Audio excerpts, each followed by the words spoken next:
بسم اللہ الرحمن الرحیم۔ السلام علیکم۔ ذہین ہے وہ انسان جو اکیلے بیٹھ کر اپنے رویے پر غور کرتا ہے، اور بدبخت ہے وہ شخص جس کی ساری زندگی گزر جائے اور اس کے رویے میں کوئی تبدیلی نہ آئے۔ انسان جیسا پیدا ہوتا ہے ویسا فوت نہیں ہوتا۔ انسان کو چاہیے اپنی شخصیت کو بہتر بناتے ہوئے اس دنیا سے جائے، بے لوث، بنا کسی غرض کے لوگوں سے میل جول رکھیں۔ جب ہم دنیاوی زندگی میں رہیں تو فائدہ پہنچاتے رہیں، اور جب دنیا سے چلے جائیں تو لوگ آپ کو یاد کریں۔ نصیحت سے بہترین سبق وہ ہوتا ہے جو ہم خود چوٹ کھا کر حاصل کرتے ہیں۔ کتابوں اور مشاہدوں سے انسان سیکھتا ضرور ہے، مگر جو بات خود تکلیف سہ کر سمجھ میں آتی ہے وہ کوئی دوسرا نہیں سمجھا سکتا۔ اللہ تعالیٰ سے دعا ہے کہ وہ ہم سب کو نیکی کی ہدایت دے اور اپنے نیک بندوں میں شامل کرے۔ اللہ تعالیٰ آپ کو اور آپ کے تمام اہل و عیال کو اپنے حفظ و امان میں رکھے، آمین۔ آج انشاءاللہ سورہ العنکبوت کی آیت نمبر 42 سے سٹارٹ کریں گے۔ اس کا ترجمہ اور تفسیر تفہیم القرآن سے بیان کروں گی جو اہل سنت جماعت کے لیے ہے۔ اعوذ باللہ من الشیطان الرجیم، بسم اللہ الرحمن الرحیم۔ یہ لوگ اللہ کو چھوڑ کر جس چیز کو پکارتے ہیں اللہ اسے خوب جانتا ہے، اور وہی زبردست اور حکیم ہے۔ اس کی تفسیر ہے یعنی اللہ کو ان سب چیزوں کی حقیقت خوب معلوم ہے جنہیں یہ لوگ معبود بنائے بیٹھے ہیں اور مدد کے لیے پکارتے ہیں۔ ان کے اختیار میں کچھ بھی نہیں ہے۔ طاقت کا مالک صرف اللہ ہی ہے، اور اسی کی تدبیر و حکمت اس کائنات کا نظام چلا رہی ہے۔ ایک دوسرا ترجمہ اس آیت کا یہ بھی ہو سکتا ہے، اللہ خوب جانتا ہے کہ اسے چھوڑ کر جنہیں یہ لوگ پکارتے ہیں وہ کچھ بھی نہیں ہے، یعنی بے حقیقت ہیں، اور عزیز و حکیم بس وہی اللہ ہے۔ آیت نمبر 43۔ یہ مثالیں ہم لوگوں کی فہمائش کے لیے دیتے ہیں، مگر ان کو وہی لوگ سمجھتے ہیں جو علم رکھنے والے ہیں۔ آیت نمبر 44۔ اللہ نے آسمانوں اور زمین کو برحق پیدا کیا ہے، اور حقیقت اس میں ایک نشانی ہے اہل ایمان کے لیے۔ اس کی تفسیر ہے یعنی کائنات کا یہ نظام حق پر قائم ہے، نہ کہ باطل پر۔ اس نظام پر جو شخص صاف ذہن کے ساتھ غور کرے گا اس پر یہ بات کھل جائے گی کہ یہ زمین و آسمان اوہام و تخیلات پر نہیں بلکہ حقیقت و واقعیت پر کھڑے ہیں۔ یہاں اس امر کا کوئی امکان نہیں ہے کہ ہر شخص اپنی جگہ جو کچھ بھی سمجھ بیٹھے اور اپنے وہم و گمان سے جو فلسفہ بھی گھڑے وہ ٹھیک بیٹھ جائے۔ یہاں تو صرف وہی چیز کامیاب ہو سکتی ہے اور قرار و ثبات پا سکتی ہے جو حقیقت اور واقع کے مطابق ہے۔ خلاف واقعہ قیاسات اور مفروضات پر جو امارت بھی کھڑی کی جائے گی وہ آخرکار حقیقت سے ٹکرا کر پاش پاش ہو جائے گی۔ یہ نظام کائنات صاف شہادت دے رہا ہے کہ ایک خدا اس کا خالق ہے اور ایک ہی خدا اس کا مالک و مدبر ہے۔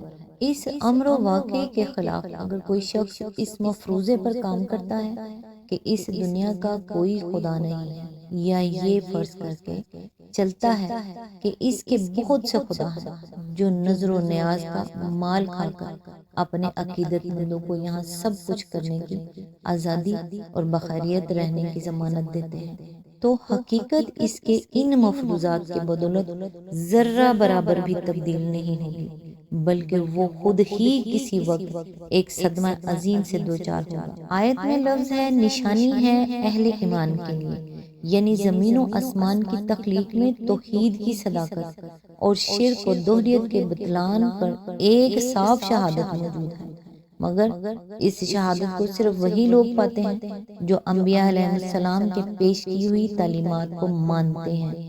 ان کا انکار کر دینے والوں کو سب کچھ دکھنے پر بھی کچھ دکھائی نہیں دیتا۔ آیت نمبر 45۔ اے نبی تلاوت کرو اس کتاب کی جو تمہاری طرف وحی کے ذریعے سے بھیجی گئی ہے، اور نماز قائم کرو، یقیناً نماز فحش اور برے کاموں سے روکتی ہے، اور اللہ کا ذکر اس سے بھی زیادہ بڑی چیز ہے۔ اللہ جانتا ہے جو کچھ تم لوگ کرتے ہو۔ اس کی تفسیر ہے خطاب بظاہر نبی صلی اللہ علیہ وآلہ وسلم سے ہے، مگر دراصل مخاطب تمام اہل ایمان ہیں۔ ان پر جو ظلم و ستم اس وقت توڑے جا رہے تھے اور ایمان پر قائم رہنے میں جن شدید حوصلہ شکن مشکلات سے ان کو سابقہ پیش آ رہا تھا، ان کا مقابلہ کرنے کے لیے پچھلے 4 رکوع میں صبر و ثبات اور توکل علی اللہ کی مسلسل تلقین کرنے کے بعد اب انہیں عملی تدبیر یہ بتائی جا رہی ہے کہ قرآن کی تلاوت کریں اور نماز قائم کریں، کیونکہ یہی 2 چیزیں ایسی ہیں جو ایک مومن میں وہ مضبوط سیرت اور وہ زبردست صلاحیت پیدا کرتی ہیں جن سے وہ باطل کی بڑی سے بڑی طغیانیوں اور بدی کے سخت سے سخت طوفانوں کے مقابلے میں نہ صرف کھڑا رہ سکتا ہے بلکہ ان کا منہ پھیر سکتا ہے۔ لیکن تلاوت قرآن اور نماز سے یہ طاقت انسان کو اسی وقت حاصل ہوتی ہے جبکہ وہ قرآن کے محض الفاظ پر اکتفا نہ کرے بلکہ اس کی تعلیم کو ٹھیک ٹھیک سمجھ کر اپنی روح میں جذب کرتا چلا جائے اور اس کی نماز صرف حرکات بدن تک محدود نہ رہے بلکہ اس کے قلب کا وظیفہ اور اس کے اخلاق و کردار کی قوت محرکہ بن جائے۔ نماز کے وصف مطلوب کو تو آگے کے فقرے میں قرآن خود بیان کر رہا ہے۔ رہی تلاوت تو اس کے متعلق یہ جان لینا چاہیے کہ جو تلاوت آدمی کے حلق سے تجاوز کر کے اس کے دل تک نہیں پہنچتی وہ اسے کفر کی طغیانیوں کے مقابلے کی طاقت تو درکنار خود ایمان پر قائم رہنے کی طاقت بھی نہیں بخش سکتی۔ جیسا کہ حدیث میں ایک گروہ کے متعلق آیا ہے کہ وہ قرآن پڑھیں گے مگر قرآن ان کے حلق سے نیچے نہیں اترے گا، وہ دین سے اس طرح نکل جائیں گے جیسے تیر کمان سے نکل جاتا ہے۔ بخاری، مسلم اور موطا۔ در حقیقت جس تلاوت کے بعد آدمی کے ذہن و فکر اور اخلاق و کردار میں کوئی تبدیلی نہ ہو بلکہ قرآن پڑھ کر بھی آدمی وہ سب کچھ کرتا رہے جس سے قرآن منع کرتا ہے، وہ ایک مومن کی تلاوت ہے ہی نہیں۔